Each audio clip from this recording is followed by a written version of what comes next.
Hello friends, welcome back to our channel. Friends, આજે આપણે ફરી એકવાર મળ્યા છીએ અને વાત કરવાના છીએ આવનારી ગુજરાત સિવિલ જજની પ્રિલિમિનરી એક્ઝામિનેશન માટે બહુ જ ઇમ્પોર્ટન્ટ અને મોસ્ટ આઈએમપી ક્વેશ્ચન્સ. ખાસ કરીને સબ્જેક્ટ છે ભારતીય નાગરિક સુરક્ષા સંહિતા 2023. યસ ફ્રેન્ડ્સ, જે સીઆરપીસીને રિપ્લેસ કરતો કાયદો આવ્યો છે એના પર આજે આપણે મોસ્ટ ઇમ્પોર્ટન્ટ એમસીક્યુઝ જેમાંથી પૂછાઈ શકે એવા છે તેની ચર્ચા કરવા જઈ રહ્યા છીએ. તો friends, this is Chirag sir અને આપ જોઈ રહ્યા છો કોઈ પણ કાયદાને ગુજરાતી ભાષામાં ખૂબ જ સરળતાથી સમજાવતી ગુજરાતની નંબર 1 અને આપ સૌની મનપસંદ યુટ્યુબ ચેનલ રિયલ એજ્યુકેશન કેચિટ. જે પણ કોઈ સ્ટુડન્ટ્સ આજે ચેનલ પર નવા છે, પ્લીઝ ચેનલને સબસ્ક્રાઇબ કરી લો, બેલ નોટિફિકેશન આઇકોનને ઓન કરી લેજો, જેથી આવા મોસ્ટ ઇમ્પોર્ટન્ટ વિડીયોઝ આવે તો તેનું નોટિફિકેશન સૌથી પહેલા આપને મળી જાય.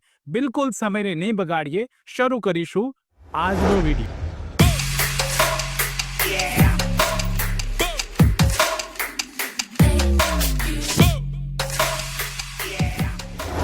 સૌથી પહેલો ક્વેશ્ચન છે, inherent powers under section 528 BNSS can be exercise by. હવે પૂછ્યું છે કે ઇનહેરન્ટ પાવર્સ જે છે એ બીએનએસની કલમ 500 બીએનએસએસની કલમ 528 હેઠળ કોણ એક્સરસાઇઝ કરી શકે? Any criminal court, the supreme court, the court of session and high court, the high court. શું આવશે આન્સર? ફ્રેન્ડ્સ, આન્સર બહુ જ સિમ્પલ છે. ક્વેશ્ચન બહુ જ ઇમ્પોર્ટન્ટ છે, ખાસ યાદ રાખજો. ક્વેશ્ચન નંબર 1માં સાચો જવાબ બની જશે ડી. ઇનહેરન્ટ પાવર્સની જે સત્તા છે, જે એક્સરસાઇઝ કરી શકે એમ છે, તો એ માત્ર ને માત્ર હાઈકોર્ટ છે. એટલા માટે જવાબ શું બની જાય? ડી બની જશે. પ્રશ્ન નંબર 2 જોઈએ. Under which sections of the BNSS trial of cases can be taken before the high court? કઈ કલમ હેઠળ ભારતીય નાગરિક સુરક્ષા સંહિતાની કઈ કલમ હેઠળ જે ટ્રાયલ છે એ હાઈકોર્ટમાં ચાલી શકે? કલમ 524, કલમ 520, કલમ 523 કે નો ટ્રાયલ બિફોર હાઈકોર્ટ? શું આવે જવાબ? પ્રશ્ન નંબર 2માં સાચો જવાબ બનશે બી. જ્યારે તમે બીએનએસએસની કલમ નંબર 520 વાંચશો તો તમને ક્લેરિટી મળી જશે કે ત્યાં ટ્રાયલ હાઈકોર્ટમાં ચાલી શકે. નેક્સ્ટ ક્વેશ્ચન, પ્રશ્ન નંબર 3 છે, the term bail has been defined in which section of the BNSS? બીએનએસએસની કઈ કલમમાં બેલ, જે આપણે જામીન કહીએ છીએ જેને, એની વ્યાખ્યા આપવામાં આવેલી છે? Section 2B, section 2C, section 2D કે સેક્શન 2E? બહુ સિમ્પલ પણ પૂછાય તેવો પ્રશ્ન. પ્રશ્ન નંબર 3માં સાચો જવાબ બનશે એ, કલમ નંબર 2B. યાદ રાખી રહેજો, 2B ઇઝ ઇક્વલ ટુ બેલ. આપણે એ રીતે પણ યાદ રાખી શકીએ. પ્રશ્ન નંબર 4 જોઈએ. કોગ્નિઝેબલ ઓફેન્સ મીન્સ બીએનએસએસમાં કોગ્નિઝેબલ ઓફેન્સની વાત આવશે તો કોગ્નિઝેબલ ઓફેન્સ એ કેવો ગુનો કહેવાય? Serious offence, offence in which police officer may arrest without warrant, session triable offence કે નન ઓફ ધી અબોવ? તો સિમ્પલ વાત છે, જ્યારે પણ આપણે કોગ્નિઝેબલ ઓફેન્સની વાત આવશે તો એક જ વસ્તુ યાદ રાખવાનું છે. હંમેશા તમારે એક જ વસ્તુ મગજમાં રાખવાની, અરેસ્ટ વિધાઉટ વોરંટ. શું યાદ રાખશો? Arrest without warrant is equal to cognizable offence. Okay, તો અહીંયા 4 નંબરના પ્રશ્નમાં સાચો જવાબ બની જશે B. Offence in which police officer may arrest without warrant is a cognizable offence. Okay. પ્રશ્ન નંબર 5 જુઓ. Inquiry is conducted by a magistrate with a view to. Magistrate સાહેબ જે ઇન્ક્વાયરી કરે છે એનો હેતુ શું છે? Option A, find out prima facie case, પ્રથમ દર્શનીય કેસ જાણવા માટે, કન્વિક્ટ ધી એક્યુઝ, આરોપીને સજા કરવા માટે, authorise remand of the accused, આરોપીને રિમાન્ડ ગ્રાન્ટ કરવા માટે, કે આરોપીને છોડવા માટે, release the accused. What will be correct answer? તો પ્રશ્ન નંબર 5માં સાચો જવાબ શું બને ફ્રેન્ડ? પ્રશ્ન નંબર 5માં સાચો જવાબ બનશે find out prima facie case. પ્રથમ દર્શનીય કેસ છે કે કેમ એ જાણવા માટે મેજિસ્ટ્રેટ સાહેબ દ્વારા ઇન્ક્વાયરી હેલ્ડ કરવામાં આવે છે. ઓકે, યાદ રાખી લેજો, ઇન્ક્વાયરી કેમ કરવામાં આવે? Find out the prima facie case. પ્રશ્ન નંબર 6 જુઓ. Investigation under the BNSS is conducted by. જે બીએનએસએસ હેઠળ ઇન્વેસ્ટિગેશન કરવામાં આવે છે એ કોના દ્વારા કરવામાં આવે છે?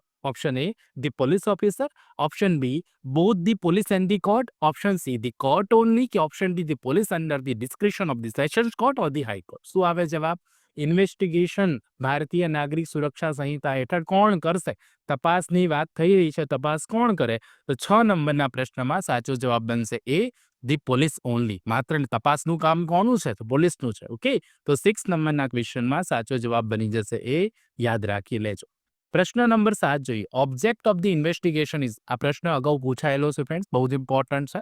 તપાસનો હેતુ શું હોય છે?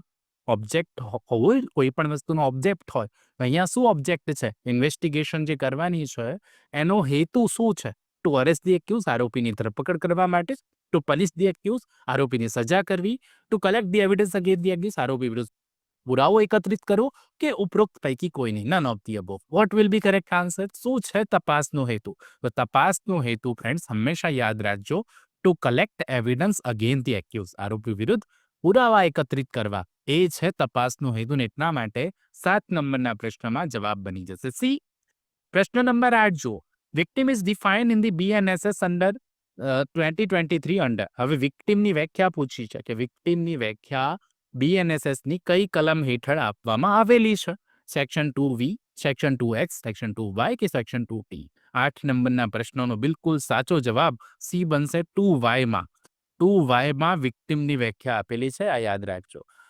ત્યારબાદ 9 નંબરનો પ્રશ્ન જો. An offence punishable with imprisonment or a term exceeding 2 years relates to. હવે કહે છે કે 2 વર્ષથી વધારે સજાની જોગવાઈવાળો ગુનો હોય તો નીચેનામાંથી કેસ કયો ઓફેન્સ ગણાશે? સમન્સ કેસ ગણાય, વોરંટ કેસ ગણાય, either A or B, none of the above. શું આવે જવાબ? બિલકુલ સિમ્પલ. જ્યાં સમન્સ કેસ અને વોરંટ કેસની વાત થઈ રહી છે, 2 વર્ષથી ઉપર હોય તો એ હંમેશા વોરંટ કેસની કેટેગરીમાં જાય. 2 વર્ષ કે તેથી ઓછી સજા હોય તો એ સમન્સ કેસ બને. એટલા માટે અહીંયા એક્સીડિંગ છે તો જવાબ બનશે બી. અહીંયા ઉતાવળ ન કરતા, ઘણીવાર ઉતાવળમાં વોરંટ સમન્સ કેસ થઈ જાય. 2 વર્ષ લખેલું જોઈ લે એટલે student warrant case, summons case કરીને આવી જાય. પણ એવું ન કરવાનું, શાંતિથી વાંચવાનું. નોટ એક્સીડિંગ છે કે એક્સીડિંગ છે એ જોવાનું ને પછી જવાબ આપવાનો. ક્વેશ્ચન નંબર 9માં સાચો જવાબ બી બનશે.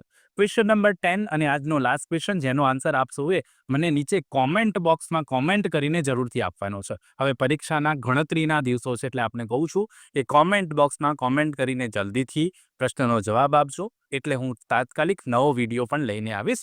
પ્રશ્ન નંબર 10 જોઈએ. Any proceedings during which evidence is taken on oath is called. કોઈ પણ પ્રોસિડિંગ્સ હોય જે સોગંદ પર લેવામાં આવે તેને કયા પ્રકારની પ્રોસિડિંગ્સ કહેવાશે? ઓપ્શન એ ઇન્ક્વાયરી કહીશું આપણે એને, ઓપ્શન બી ઇન્વેસ્ટિગેશન કહીશું આપણે એને, ઓપ્શન સી સ્મોલ સ્ટેટમેન્ટ કહીએ, કે જ્યુડિશિયલ પ્રોસિડિંગ કહીએ? 10 નંબરના પ્રશ્નનો જવાબ આપે કોમેન્ટ કરીને મને આપવાનો છે. આઈ હોપ આજના વિડીયો આપણે બહુ જ ઇમ્પોર્ટન્ટ BNSSના MCQ સમજ્યા છે. હજુ વધારે MCQ લઈને આવવાનો છું, પણ આપે લાઇક કરવાનું છે આ વિડીયોને. આપને સારો લાગ્યો હોય તો સાથે સાથે કોમેન્ટ કરવાની છે. નેક્સ્ટ પાર્ટ એવું લખવાનું છે ને 10 નંબરના પ્રશ્નનો જવાબ આપવાનો છે ફ્રેન્ડ્સ. અને જે પણ કોઈ સ્ટુડન્ટ્સ ચેનલ પર હજુ નવા છે, જેમને ચેનલને સબસ્ક્રાઇબ નથી કરી, પ્લીઝ આપને રિક્વેસ્ટ કરું છું, સબસ્ક્રાઇબ કરીને બેલ નોટિફિકેશન ઓન કરી દો. હવે બહુ જ ઇમ્પોર્ટન્ટ વિડીયો ડેલી આવવાના છે. ઓકે ફ્રેન્ડ્સ, મળીએ નેક્સ્ટ વિડીયોમાં. ત્યાં સુધી જોતા રહો અમારી ચેનલ રિયલ એજ્યુકેશન કેચેટ. ખૂબ ખૂબ ધન્યવાદ, ખૂબ ખૂબ આભાર.